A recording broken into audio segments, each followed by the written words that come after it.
तो खबरों के लिहाज से सुबह से अभी तक गांधी मैदान में शपथ ग्रहण के मद्देनजर दो बड़े डेवलपमेंट हैं। पहला, श्याम रजक मंत्री नहीं बनाए जाने से नाराज और वो घर में बैठकर टेलीविजन पर ही शपथ ग्रहण समारोह देखेंगे और शुभकामनाएं वहीं से वो दे रहे हैं।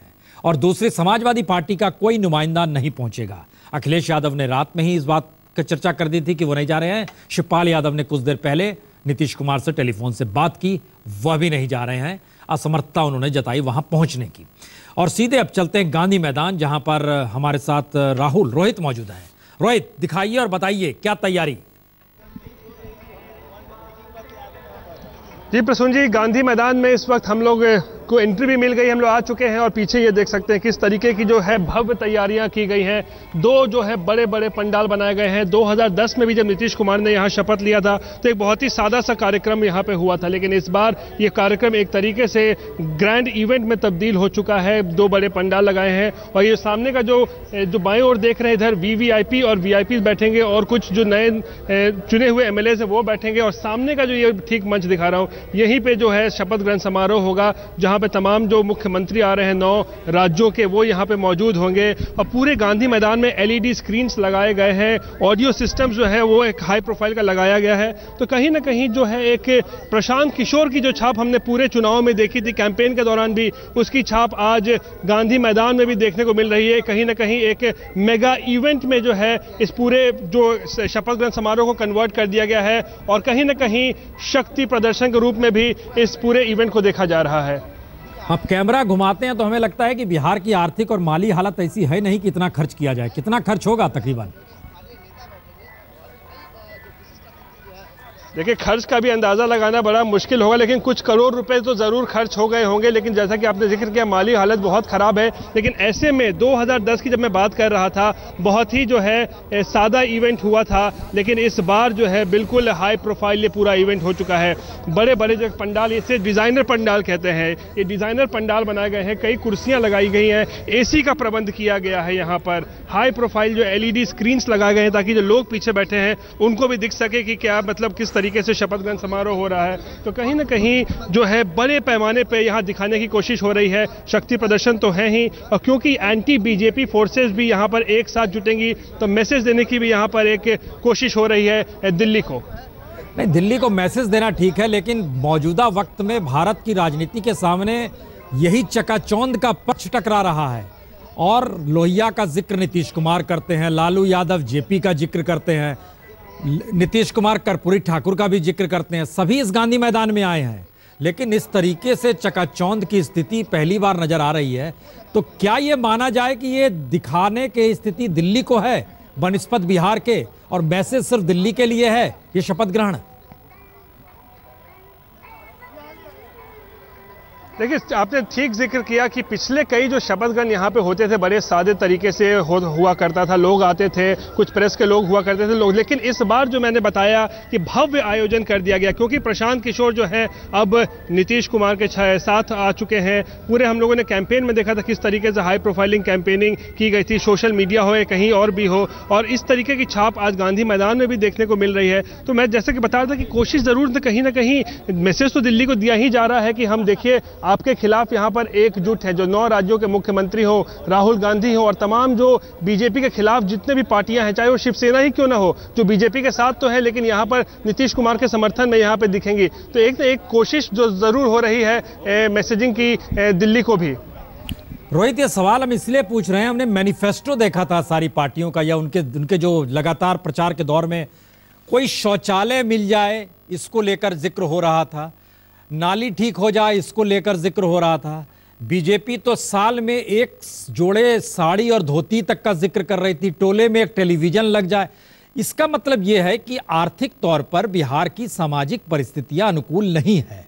यह मैसेज बिहार के लिए बेहतरीन आपको लगता है चूंकि आप वहीं पर रिपोर्टिंग करते हैं, या यह मैसेज डराने वाला है आने वाले वक्त के लिए?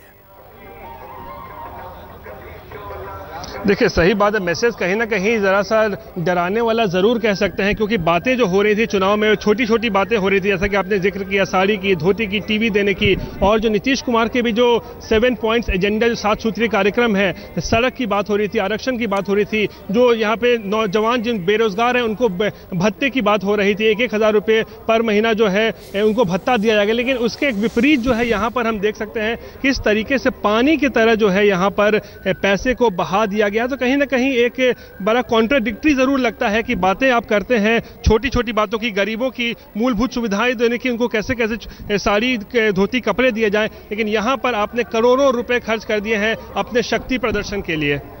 हमारे साथ आलोक जी भी जुड़े हैं। आलोक जी, ये सवाल इसलिए महत्वपूर्ण है क्योंकि बार बार लालू और नीतीश दोनों सोशल इंडेक्स का जिक्र करते हैं, सामाजिक तौर पर जो परिस्थितियां उसका जिक्र करते हैं। ये मैसेज गांधी मैदान का क्या है?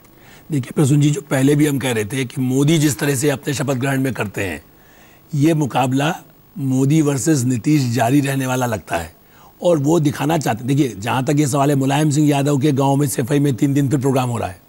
सेफई में जो महोत्सव होता है वो आपके दिल्ली के किसी लाल किला पर होने वाले से ज़्यादा भव्य है। वो भी जयप्रकाश के नाम लेते हैं, वो भी लोहिया का नाम लेते हैं। तो अब एक नई परंपरा है जिसमें आप और हम जो अपेक्षा करते हैं कि वो गांधीवादी, सर्वोदयी, वो एक तरह से किनारे हो गया। आर्थिक मंच को देख के हमको लग रहा है फिर नरेंद्र मोदी क्यों गलत थे? कॉर्पोरेट था, चकाचौंध था, हवाई जहाज था, सारी चीजें थी, सुविधाएं थी। ये मौका मिले तो फिर ये नेता भी करने लगेंगे। देखिए मायावती भी मंच बनाती थी, मैं उनको पक्ष नहीं ले रहा हूँ नीतीश का। मुझे लगता है कि हमारा गरीब आदमी ये देखता है प्रसून जी के पास ताकत है ना, मतलब मेरे पास ताकत है। वो एक साइकोलॉजी का हमारे यहाँ दुरुपयोग होता है, ये दुनिया के और मुल्कों में भी होता है। लेकिन मैं मानता हूँ कि मायावती मुलायम के जश्न पर भी उनको वोट मिल जाता है, और नीतीश और लालू को भी। लालू की शादी में आपने देखा होगा दिल्ली में भी हाथी घोड़े पालकी सब था, तो उनके परिवार के सदस्यों की शादी में। तो मुझे ऐसा लगता है कि हमारे गरीबों की भावनाओं को उस खेलने का अभी कम जारी है, जब तक इनका शिक्षा का अभियान या जैसे हम चर्चा करते थे लड़कियों को पढ़ाने का मंच बनाए, भव्यता दिखाएं कि हम भी मोदी का मुकाबला उस तरह कर सकते। इंडस्ट्रीज को भी दिलाना है, ये तो देखना होगा, अभी हम निष्कर्ष नहीं। ये इसलिए सारे सवाल हैं क्योंकि नरेंद्र मोदी जब गुजरात में थे तब उन्होंने भी स्टेडियम में किया था इसी तरीके से, बाकायदा उनकी बग्गी निकली थी। हमें याद है पीछे अडवाणी जी थे, ये अपना आगे थे दिखाने के लिए। ये सारी परिस्थितियां, इसका मतलब है कि हिंदुस्तान की तस्वीर को राजनेता जिस चश्मे से देखना चाह रहे हैं वो फिर हम इस पे आते हैं। 1 मिनट, जयप्रकाश यादव क्या करें? अभिषेक जरा बात कीजिए। तो घर के बाहर हैं, शपथ ग्रहण आज होना है। जानकारी के मुताबिक तेजस्वी यादव नंबर 2 पे शपथ लेंगे। हमारे साथ जयप्रकाश यादव हैं, इनके छोटे भाई विजय यादव का भी, विजय प्रकाश का भी नाम है लिस्ट में। ये बताइए किस तरह का माहौल है घर के अंदर से आप निकल रहे हैं लालू जी घर के? सारा बिहार, देश प्रदेश में खुशी का लहर है और इसको दिवाली मानिए, होली मानिए, खुशियों का मौका है। और महागठबंधन की महान जनता ने भारी विक्ट्री दिया है। क्या अंदर जयप्रकाश जी, अंदर क्या स्थिति है? लालू जी कहाँ हैं?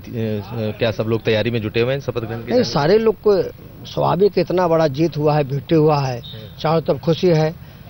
सरकार उप मुख्यमंत्री के तौर पे या नंबर 2 के तौर पे तेजस्वी यादव आ रहे हैं। अब ये सब तो जो है प्रोवोकेटिव राइट जो है माननीय मुख्यमंत्री जी का है और शीर्ष नेतृत्व जाने।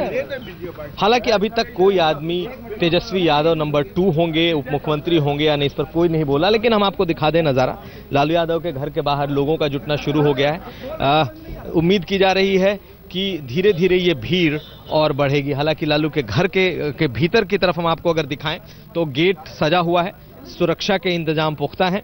उम्मीद जो बातें निकल कर आ रही हैं उसके मुताबिक परिवार के तमाम लोग एक साथ तकरीबन 2 बजे के आसपास गांधी मैदान पहुंचेंगे। कैमरामैन नदीम आलम के साथ कुमार अभिषेक, पटना, आज तक। बात का जिक्र इसलिए महत्वपूर्ण है क्योंकि जिस राजनीति को आज शपथ ग्रहण समारोह से देश में आकलन शुरू होगा, क्या वो वाकई दिल्ली की तरफ बढ़ता हुआ है या एक उल्लास में शरीक होना भर है? नहीं, निश्चित रूप से दिल्ली की तरफ बढ़ता हुआ है। समय लगेगा क्योंकि अभी वैसे भी 4 साल 3 साल उनके पास हैं, लेकिन निश्चित रूप से आज की राजनीति उसका एक संकेत दे रही है। जैसे कहते हैं ना, आप सिंबल झंडा दिखा दें कि हम आगे जाना चाहते हैं।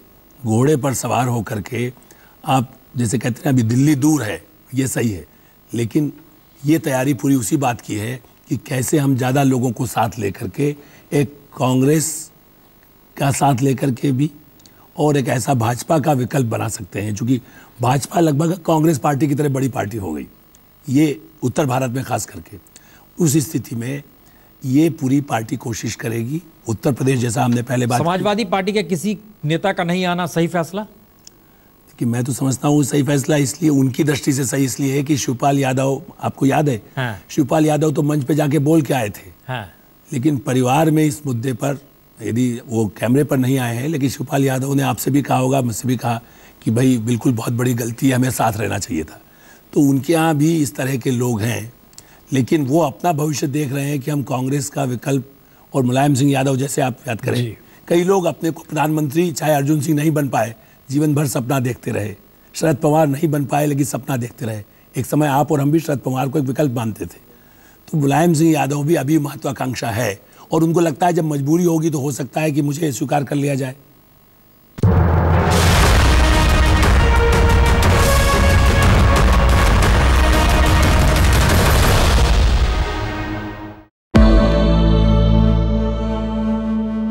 निसगम मनि पमग नि पमग सनि पमनि सपस। जहाँ तक याद आती रहेगी,